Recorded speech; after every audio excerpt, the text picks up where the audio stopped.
Hey guys, welcome back to Ripe Stories. Imagine being falsely accused of stealing 30 cents worth of slushie and nearly losing your job over it. But when I showed up to the HR meeting, I brought receipts on everyone. What started as a setup turned into a takedown. Here is what happened. Let's dive right into the video. And the first one is titled, "This is how I got 20 people fired." A few years ago, I was working at a popular petrol station on a popular freeway. Unfortunately, one afternoon, I had a freak accident reaching for my drink bottle. My core was obviously still developing, and I slipped a disc between L5 to S1. Side note, it was beyond anything I'd ever experienced. My mother dressing me as a grown adult, heavily relying on opioids as if I even so much as cough, my legs would crumble. Many months of physiotherapy, etc. I was approved to return for minimal hours. I understand it was a freak accident, and not at one point did I blame it on the company,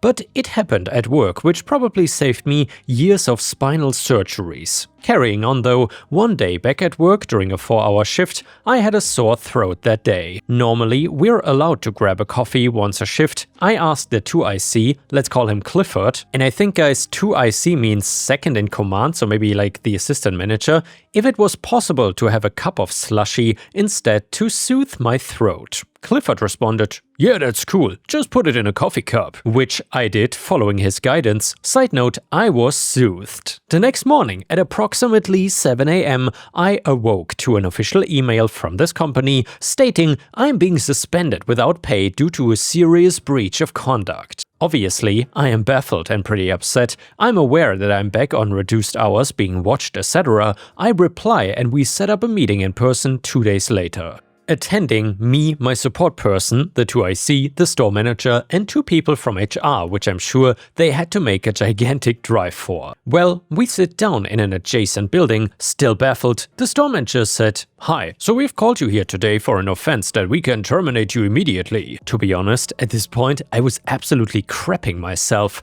What have I done? It was like when you go through airport customs and you're wondering if that kilo of drugs was accidentally left in your carry-on. I asked them to elaborate, and they begin with a very patronizing question, which was the first red flag. "Do you understand the definition of stealing?" Me, still baffled. I would like to think so. The store manager begins. Backstory to set the scene. He was 5 foot, 50 years old, very flamboyant. "Monday, you drank a slushie out of a coffee cup, and that is a breach and considered stealing." At this point, I was relieved because the 2IC was in the meeting, and I reacted like, "Oh, this is all a misunderstanding. I asked Clifford before I touched anything. I thought it was the same, but double-checked and got permission." Smiley face. This guy, 2IC, looks me directly in my eyeballs across the table and says, "Huh?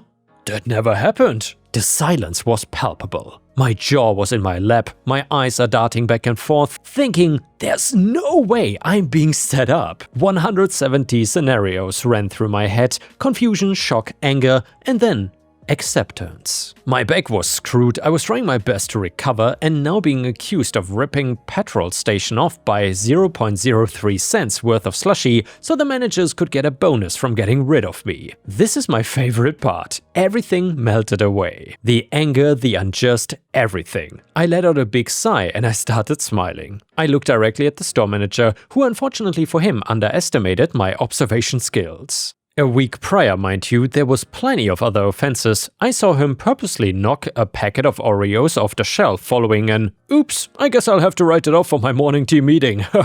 At the time, I did not even think about it. I don't care. You do you. But now, I said alright. But if I'm confused, let me clarify something for you. I stared down the store manager, laid out what had happened, and asked him and HR if that would be considered stealing. Without breaking eye contact, I witnessed his soul leave his body. I sensed HR do a slow pause and turn. I quickly moved on. I was taking everyone down here. Next was the 2IC, who actually I also had nothing against, but here we are. He was freshly married, had a 2-year-old and a baby on the way. He was also screwing another cashier, let's call her Trina in the bathrooms during work. Again, I minded my own damn business even though I thought he was a POS. I looked at him, then the manager, then HR and asked if the 2IC was a reliable source of information, seeing as he's having intercourse in the bathroom, cheating on his wife, etc, etc, another one down. By this point, HR is needing a defib. Then I threw in that half the staff are smoking weed on their break.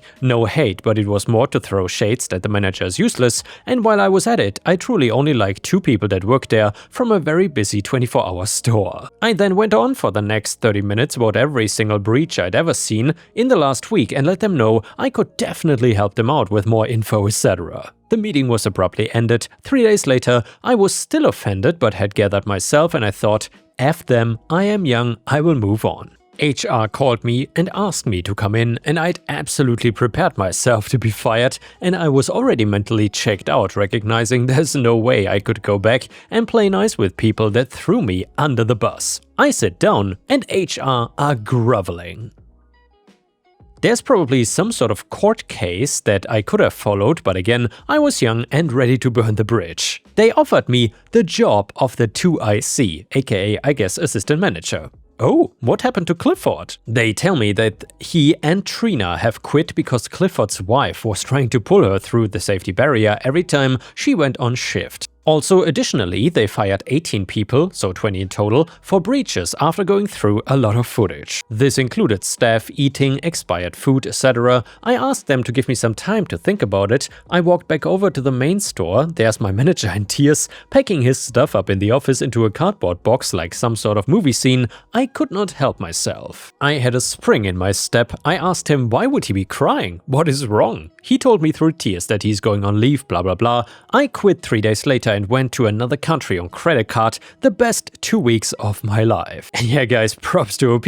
If you would have been in his situation, would you have done the same? Let me know in the comments. And by the way guys, I feel like HR got out of this quite nicely because they knew that the entire company would have been in deep trouble. Essentially, they wanted to fire an employee or fired an employee who was recovering from a severe injury that occurred on the premises of the business, especially for pretty much made-up reasons, and that was a big deal. If OP sued the company, there could have been a big payday for him, but then again, this made up for a really good Pettyrevenge story. The next one is titled, I got my abusive boss fired, was I in the wrong? Earlier this year, I took a dream job that quickly proved to be a nightmare. My manager, Karen, has a track record of abusing and driving out her reports. From the start, she did not even bother to hide her dislike for me. She set shifting arbitrary goals and put up barriers to information and relationships, made comments about my race and weight, and constantly did intentionally cruel, belittling things like assign me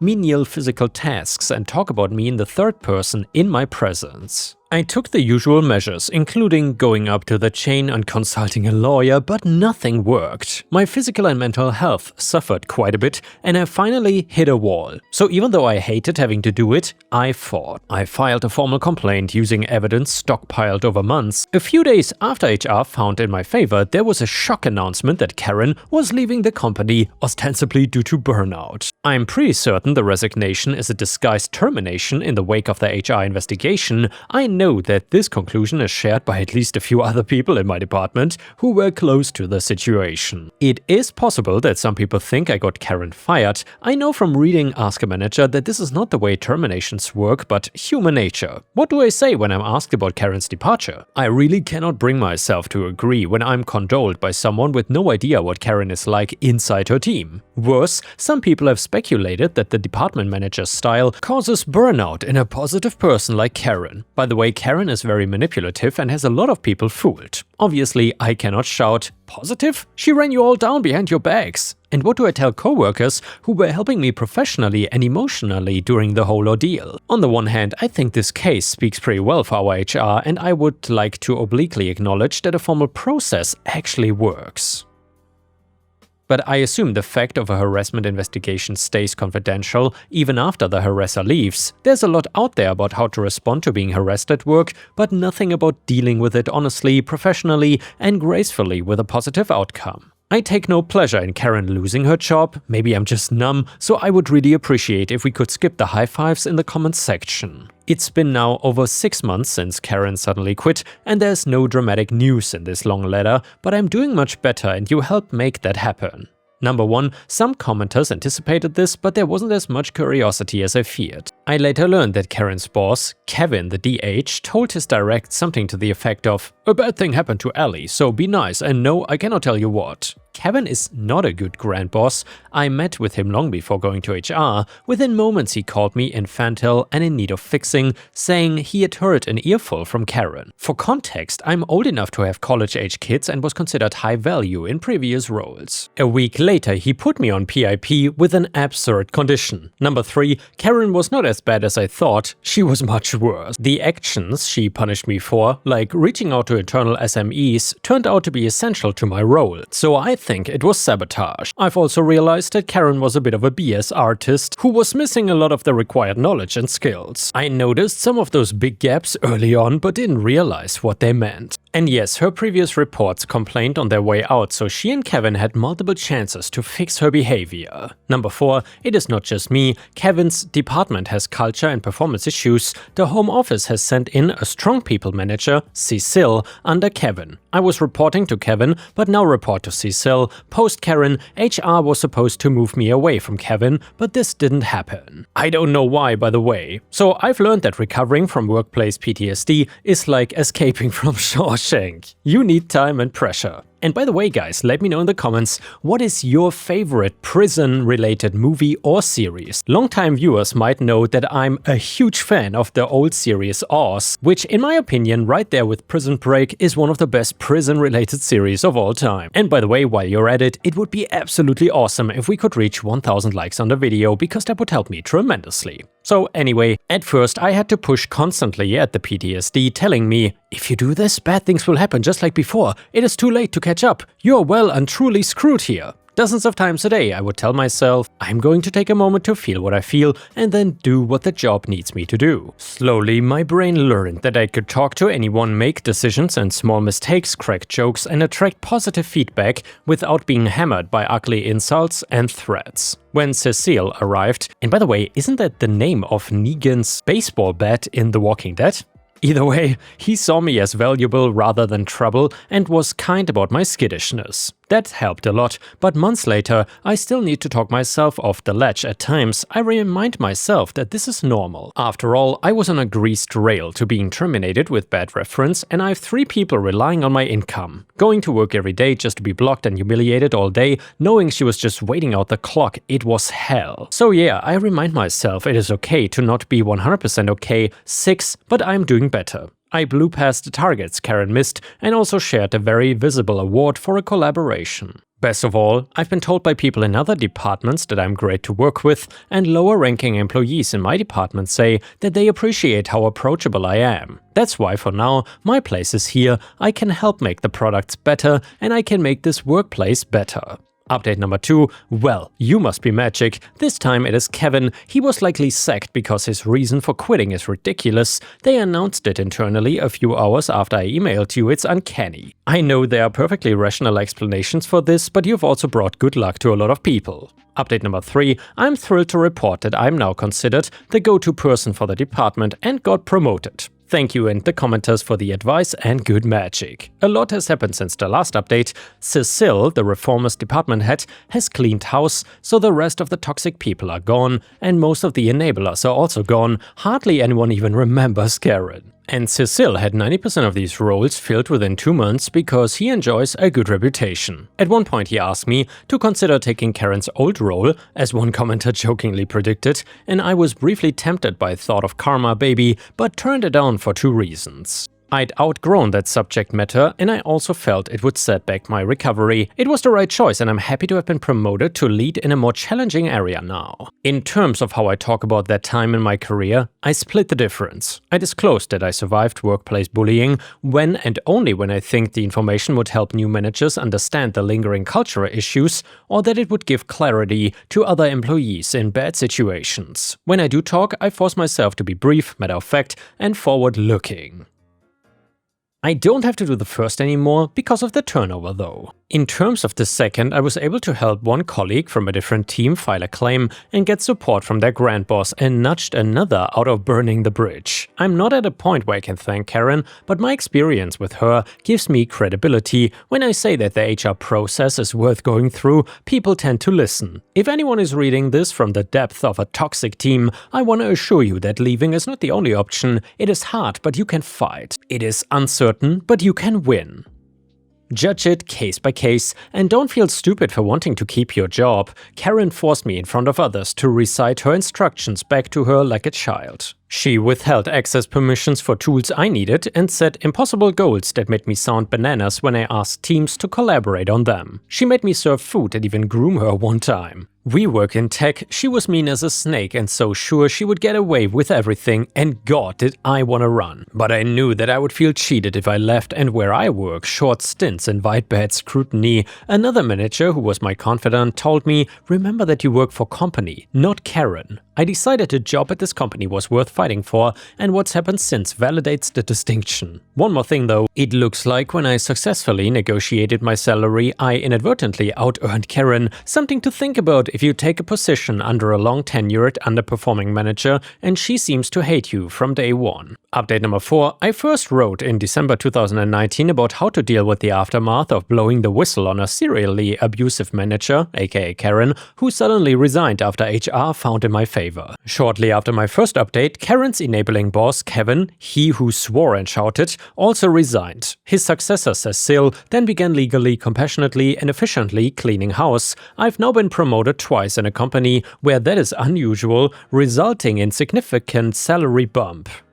Even happier news is I successfully fought for my team to hire a quiet overachiever, Kaya, I recruited away from a much smaller role in another department. She is as great as I hoped and has just been promoted. Another previously overlooked colleague, Lindsay, moved to our team and was promoted too. This means our team is being noticed as a place where women can be themselves and still thrive. We are in tech. This rep has been a well-deserved feather in the cap for our manager, Owen, who has taught me loads and has been so patient when I occasionally experience episodes of PTSD, and grand boss Cecile. On the note of mental health though, it took me a long time and the help of a book called Forgive for Good, but I have forgiven the one remaining employee, Amy, who directly participated in harassing me. She was Karen's other report and is still here. Like most follower types, Amy is currently harmless under good managers. I pushed myself to be collaborative and professional after Karen left, but I didn't stop wishing Amy her just desserts. The book was critical in that it let me see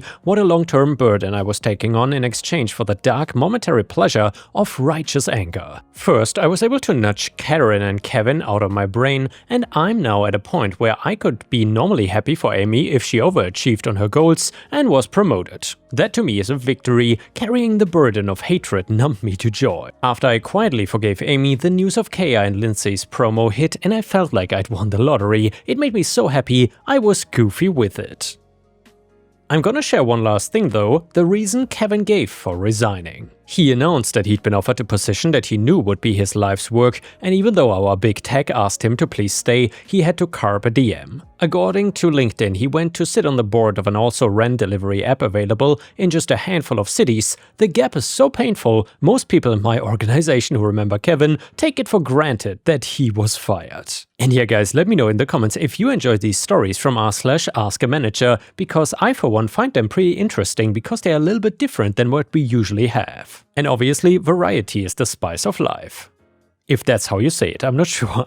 And the next one is a funny story from r/Pettyrevenge, just to end the video on a good note. It is titled, "She believes in use and throw, so I blocked her Netflix." So my best friend is a selfish person. She will remember me when she needs something, like getting her phone recharged or to share my OTT subscriptions without paying back. And since I earn well and I considered her my friend, I thought this was just my way of telling her that I'm her friend and never bothered. So she always used my Netflix account. Then there was a phase where I needed her to be there just to listen and to support me. However, she was too busy, and when I complained, she said, You're always finding ways to be unhappy. Well, then I started logging her out of Netflix, changed my password. She asked, I shared the password, but would log out every day. She even tried the OTP-based login, and I, as her good friend, never denied sharing OTP with her. However, as soon as she logs in, I would log her out. She is baffled now, and she cannot understand what is happening. That is my petty revenge. Just to clear some things up though, of course I'm no longer friends with her. Before I logged out of that friendship, I took my petty revenge. Revenge is petty for a reason. And by the way, she is out of my Netflix and my life for good. And just because I cannot get enough of petty revenge, we will read another one. It is titled, Ask Me for a Job After Making It Clear We Are Not Friends. Background to the story: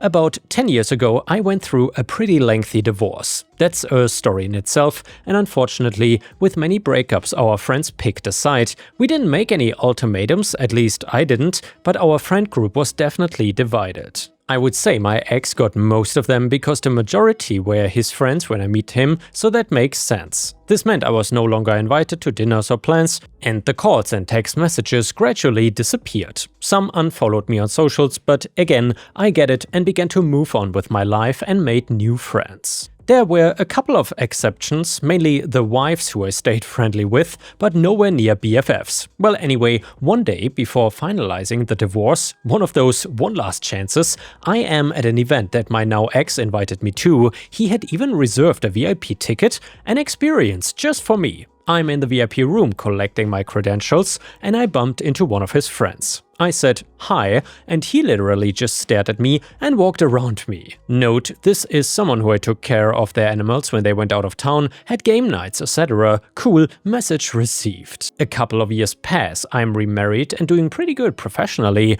Then out of the blue, I get an email to my work email from that guy. It started with something like, "It has been a long time since we've connected. Hope all is well." Then it goes into, "By the way, just applied for a job at your firm. I put you down as a referral. Hope you put in a good word for me." I just sat there, rereading, thinking, what the F? I did the obligatory LinkedIn visit and saw that he'd been hunting for a job for a while. I sat on it for a while and initially decided not to reply or do anything, but the more I thought about it, I really didn't want to work with this guy and was kind of pissed that he tried to use my name and title to get in. So I called HR and told them there's no way I would refer this guy, and I also told one of the partners in the area he was applying to the story, and we had a good chuckle about the actual nerve of this guy. Obviously, he never made it to the interview process. And yeah guys, thank you for watching. Please don't forget to put a like on the video if you enjoyed it, and I will see you again tomorrow.